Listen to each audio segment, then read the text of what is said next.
Hello, St. Clair friends. We're going to go over uploading a bulletin today. So this is going to be putting the bulletin on the Bulletin Archive.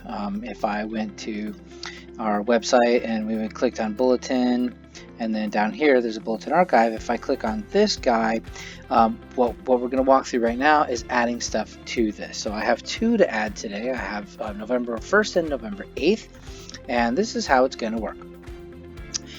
There is a page. If you go to our pages on the left, there is a page called Bulletin Archive. It's going to be under B, and here it is, Bulletin Archive. And if you click edit on here, what you're going to see is something super weird. It's a really small page. All it has is this DG right here. What that is a document gallery, and in the end, when the document gallery is processed by WordPress, it shows up just like this with all these cool pictures and everything. But in the meantime, what it is displaying is pages that are things that are attached to this page. So what we need to do is attach our new bulletins to this page. So why don't you go ahead and place your cursor right after where it says Bulletin Archive and hit enter. It's going to give you a new line with a plus symbol here. And what you're going to want to do is search for file. And when you click file, it will prompt you to upload the file that you're interested in. So in this case, I have two of them, the 1st and the 8th. If I select this and I click open, what you're going to see is that over here this is kind of pulsing darker and lighter, and that just means that the file is uploading right now. When it's done uploading, this section here that says write file name is going to display a new name. So we can leave that uploading, and I'm going to put my cursor back here and hit enter again, and then the plus symbol, file, and I'm going to upload my second bulletin here. So this is the 8th. Okay, cool. So we're going to go ahead and let that load. If I were to save the page now, something crazy would happen.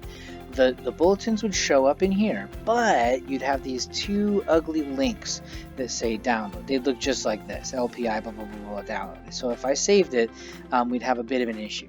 So this is the weirdest part of this whole walkthrough. If you put your cursor here on one of the titles, I'm going to have you hold down Shift, Alt, and Z.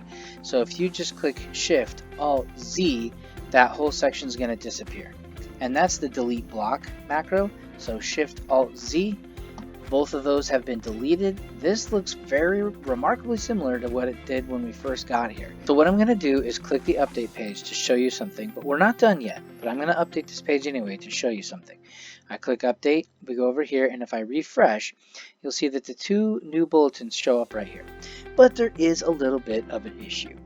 The sorting on our document gallery works based on what's called the title, and the title in this case, it's LPI month, day, year. Now if you sort by month, day, year, you're going to have all the Novembers together, and no matter what year it is, all the Decembers no matter what year it is, and your ordering is going to get super messed up. So what we have to do is edit our titles, and in that we have to click on over here where it says media. And when you do that, you're going to see the two new uploads right here. What we need to do for each of these guys is to click edit, and we're going to change this line right here. This happens to be our title. So I like to do dash month and dash day. And then I can delete this whole section in the front, and what we're left with is year, month, date. And there's a blue button down here where you can click update. And when you do, ta-da, your title's been updated. Let's go back to media, and I'm going to click on this guy. I'm going to edit this title as well. So this one's going to be 1108, and now I can get rid of this section, and I'll update this page. Cool. Now, if we go back to our live page and we click refresh, we see the titles have been changed to what they should be, and their ordering is going to be correct. So all of the year 2020 is going to be grouped together with 2020. Between those two things, editing attaching the things to the page and making sure that the titles are correct, that's essentially all you need to do to upload the bulletin into the media Bulletin Archive. Awesome.